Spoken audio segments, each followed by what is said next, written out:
child, you like, you have a child, you're like, man, I need a hit.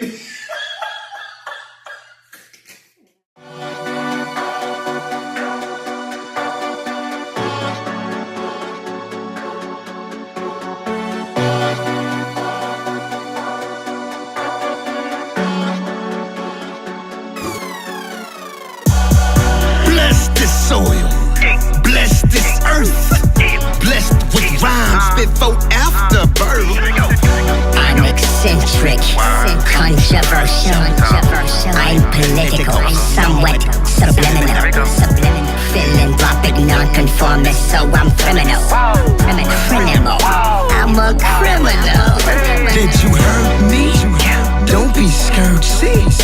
When it all goes down, I'll be there. Soaring high to the top, that's our destiny. Drop that load, pack your dreams, and fly high with me. Good morning, good afternoon, good evening, and good night. Depending on where you are in the world. Hey everybody. Well, I have she just kind of introduced herself there a little bit informally. This is my special guest, not because she's rare on the show, but because she is my wife. Give up everybody for Carmelita Singleton. The multifaceted, of course, multifaceted, beautiful, smart, intelligent, talented, all of the above. But I'm going to veer off for a moment, and because she has a bone to pick with me. I think before every show, she'll probably have a bone to pick with me. That's just the way it goes as a married man, I think. So you have a bone to pick with me, baby girl. So would you like to clear the air before we get on with our show? So. Well, we don't have time. That's the thing, guys. We are, we're so limited on time. And hello, everybody.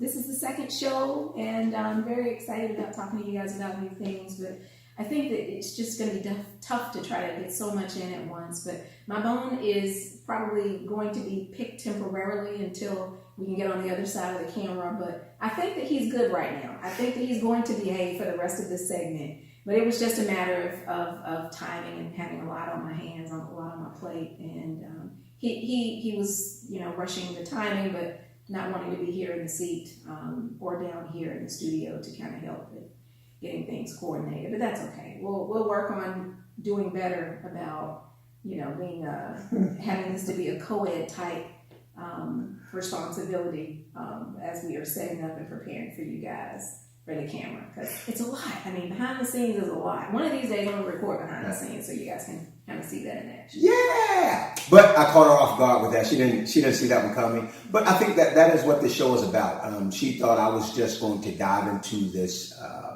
The notion out there that word on the street is that I'm a crack baby. But we'll get into that more after we. The politically correct term is crack baby. But we'll get into that. But no, I wanted to address that because that's what our show is about. It's about, communicating to solve problems, addressing our issues, and to let you guys know how we've been able to sustain for approaching 30 years, married for going on 20 years. So she felt like I was being somewhat of a prima donna because I was not in place 10 minutes before we started rolling. So I apologize if I offended you, if it made you upset. I apologize. I love you. So we're good. Right. And it wasn't 10 minutes before. It was only a couple of minutes. Before. It's an exaggeration. You want to fix that? 30 minutes. 30 seconds. 30 seconds. All right. So we are filming here at the IronE School of the Arts, located in good old Swanee, Georgia. Bulldogs. See that before and after? Go Dogs. Swanee, Georgia. Bulldogs. Go Dogs. All right. So this notion of being me being a crack baby. Well, I'm going to address that right now. I was born at Grady Hospital. Now, they talked about it in the show in The Walking Dead. That's actually where I was born. That's a staple here in Atlanta. And when I was born, my mother left me at the hospital, and my grandmother had to call my mother to get me, because the nurses called my grandmother and said, somebody left this baby at the hospital. When they said So somebody left the bed. Yeah, well, the doctor didn't sound like my grandmother. I'm actually, that's my grandmother's voice. Right. That I'm imitating. I was like, oh, But that sounds so, like Miss Reed. yeah, I got to be the doctor's voice. Mrs. Singleton, somebody left the child at the hospital, the mother, she's gone. And so my grandmother called my mother and she gave her a piece of her mind, and they came. And so my mother came and got me from the hospital. I don't know if she was planning on leaving me there or not, but it took my grandmother to jump down my mother's throat to come get me.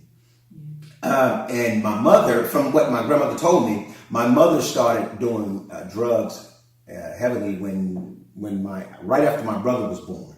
And so my brother is about 18 months older than I am.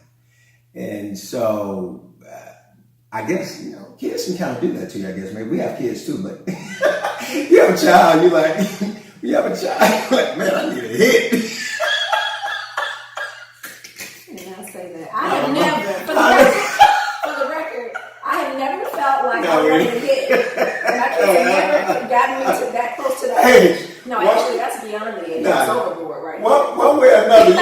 One way or another, you want a hit. Now, I can't say that I have not wanted to lay hands. See, I told you, so one way a metaphoric. One way or another, you want to hit. Okay, yes. I understand. Metaphorically or literally, one way or another. Yes. So maybe that's what my mother said. My mother was like, "Whoo, boy, these kids are something else. I need a hit." But no, it's you have to laugh to keep from crying. I think that's what got me through the hood, through the projects, and what possibly got you through the hood. Although you're not from my hood necessarily, it wasn't as tough years as it was for me.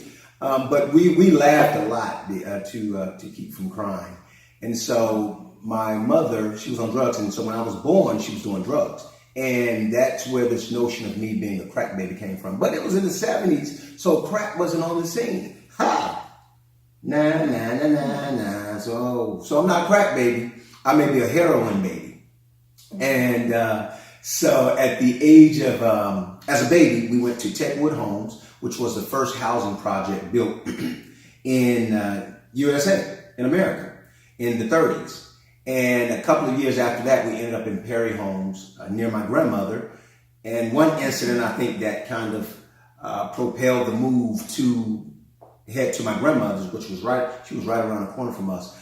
My mother left us one day and told us not to go outside. I was around 3, my brother was 4.5 or something. She told us not to go outside. And she went on one of her escapades or whatever.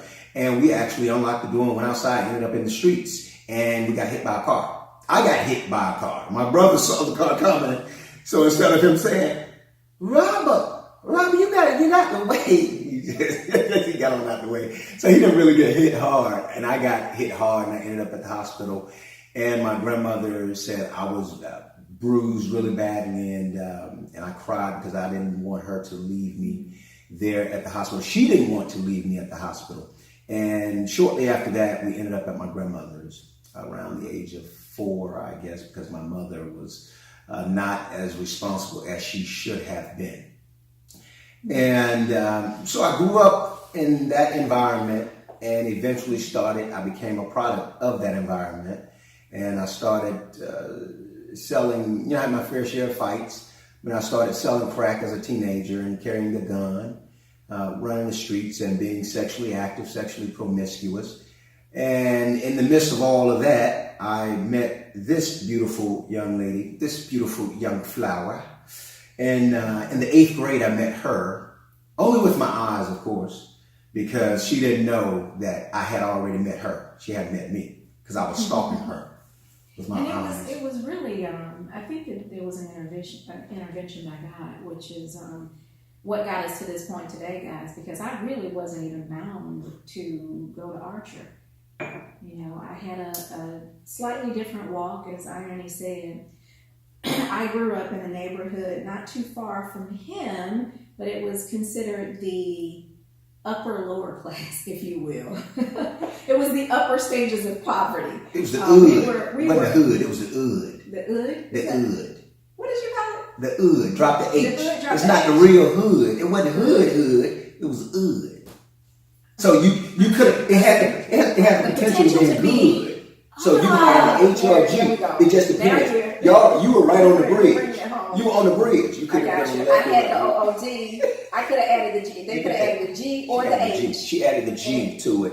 Some people now, they had the H onto in that neighborhood, in that environment. Definitely. But she had the G on hers. Yeah, there were definitely elements throughout our community. But my grandmother, my great-grandmother, I call her grandmother, but my grandmama raised me, and we had a household full of women. That was the dynamic that I came up in. So that helped with, confidence and self-esteem and me just being independent and all of those other things that I'm thankful for because of my environment. There were some pros and cons to not having a father around. My father was not there. And actually, of course, having a completely broken home in terms of my great-grandmother helped to raise me. My mother was always there. Thank God, thank you, Mother. I love you, Mommy, for being a consistent factor in my life and always helping to do the best you could to raise me. But we lived there. My mom, my two aunts, Darlene and Aunt Riri, they served as surrogate parents to me as well. And so everybody helped to influence me and bring me up. But the most important thing is that they all helped to protect me and to shelter me from a lot of things. And so I was in the hood, is what you call it. I was in the hood, and of that element, it was all around me, but I was definitely sheltered, and that I didn't go anywhere, I didn't do anything much. I was able to be outside, and I'll tell you guys about that later. I mean, I was able to go around the neighborhood, but it was pretty safe at that time in my community, but with some elements. But so fast forwarding several years, and when it was time for high school, we had always discussed my going to a school a little bit further away from my house called Northside. And although Northside High was not, in any definition, just an upper echelon school, if you would, but it was decent enough. It was somewhat affluent. It was somewhat affluent. Yeah, at that time. It was definitely a school of the arts, and they had lots of programs and funding too. So I think that they were able to flourish a lot better than some of the inner city schools. They had better resources, better teachers, all of the above. And so I was expecting to go there, but my mother, on the morning that it was time for me to register for school, we were in the car headed to Northside, and she decided to take a detour, and she said, let's just try Archer out for a few days to see how you like it. I bawled, y'all. I bawled my eyes out, and it was like the jungle. Welcome to the jungle! Guys, everybody look at Archer Eagles. All of my Archer Eagles out there got nothing but love. But it was crazy, okay? Considering welcome to the jungle. It was crazy, you know what I mean? We had some crazy moments, but I will say this. It only seemed to be that way because I was not knowledgeable of it. I had not been immersed, and I didn't know how to acclimate at the moment, at that time. But on the other side of it, there were so many amazing things that I got from that experience. So many beautiful people that I met, my girls, my crew, that we got each other through it together. Y'all know who you are, Maria, Lou, Tinky, and right. Full crew. Love y'all, my crew. Here's the situation.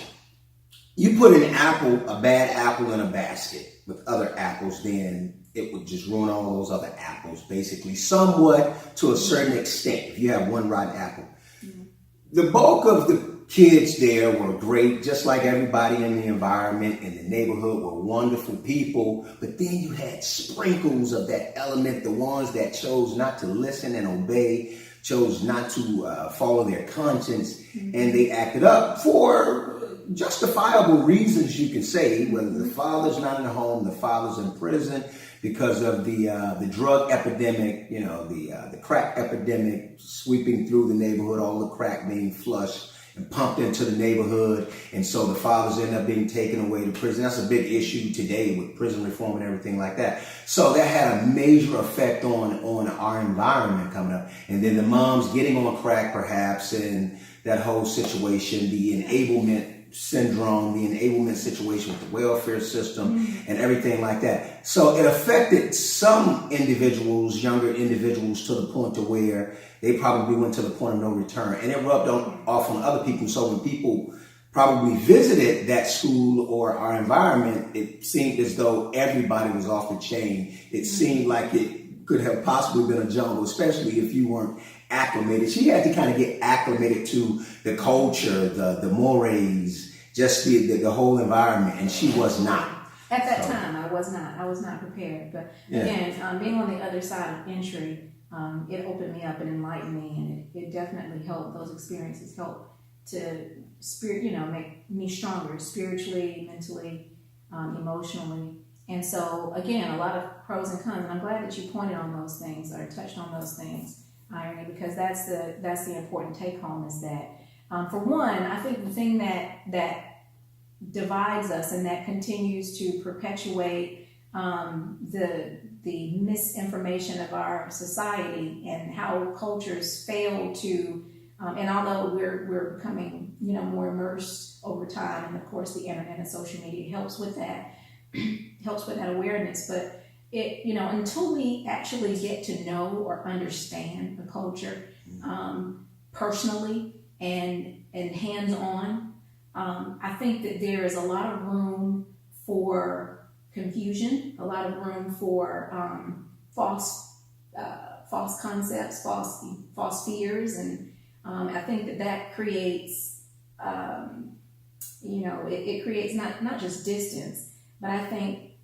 that inhibitions are created as well in terms of people feeling as though they can't relate and just wanting to be quick to throw a label on a situation to say that's a problem. And so I want to just stay away from that because it's not something that I understand. Yeah. It's not something that I can, that I can really wrap my hands around, my head around. And so people tend to stay away from what they don't understand. And I think that helps to perpetuate a big problem that we have. Of course. I think here is the train right here, if you will, the chain link. You have the unknown. Mm-hmm. Like the inhibitions are heightened because of what people receive through the media, sensationalism, whether it be television or radio or the internet. Oh my goodness, YouTube and all that stuff out there. And, negativity travels a lot faster than positivity. So we have, we're flooded, like the market is flooded and saturated with a lot of negativity, which is the reason why this is part of why we do this show here. But here's the train. You have the unknown. People don't know about something, then they tend to fear it. And then when you fear something, then you get angry about it. It leads to anger. And then that anger leads to hate. You're like, I don't know those people, so I'm not trying to deal with those people, when in actuality, those people are some really good people, good-hearted people, and, God-revering people, really. It's just that when you have elements that are introduced to any environment, really, and there's a lack of education, funding, schooling lacks or whatever, and there's this disparity in all the things that are necessary in order for someone to lead a productive life as a citizen of our country, then, that tends to happen when you introduce guns and drugs and alcohol and different things of that nature. But the unknown makes a person scared. You're like, are you scared? You don't know. I don't really know much about snakes. So, I'm a little scared. I got a little snake phobia going, a little arachnophobia. No, it's not spiders. That's spiders. So I got a little phobia going on with the snakes. And then you fear it, and then it makes you angry because you're afraid. If somebody walks up behind you and why'd you do that? You get angry about it. Usually the first reaction, fear, then anger. Then anger. And then agitation. Mm-hmm. Right. And then so if that anger persists, then it turns into hate. And that's what we have to be careful to avoid. So let's not get on that train, if you will. Let's try to break that train. We see ourselves on that train, and we're on the unknown train. Try to get on the train of the known. Let's get to know each other. Whatever. But I think our train got a little sidetracked there. But we Well, no. But this is good. That's what the show is about. You were talking about mommy-in-law. Thank you. I want to blow you another kiss. I gave you a kiss. But I want to do that because everything that you did to rear this beautiful woman and everybody else that had a hand in raising her and making that decision to send her to Archer High School instead of Northside, I would have never met her. So I appreciate you for that. And you did a tremendous job with her. Thank you so much. 8th grade, I stalked her with my eyes for about a year. And then 9th grade, I got the courage to meet her. But see, mom, at the same time, mommy-in-law, she didn't like me at all. And now for years, we just kind of coexisted, but she never, and it was because she didn't want anybody to be with her daughter. And it just so happened that a dude from the hood, a thug, if you will, ended up catching her eye. That's me. The American dream is what it's all about. White picket fence, a couple of whips, a couple of chicks, a couple of flicks. I'm for sure the division of Moses was not really about keeping up with the Joneses. From me to you better know this, man. Let my people go, go, go. I'm eccentric, controversial. I'm political, somewhat subliminal. Philanthropic, nonconformist, so I'm criminal.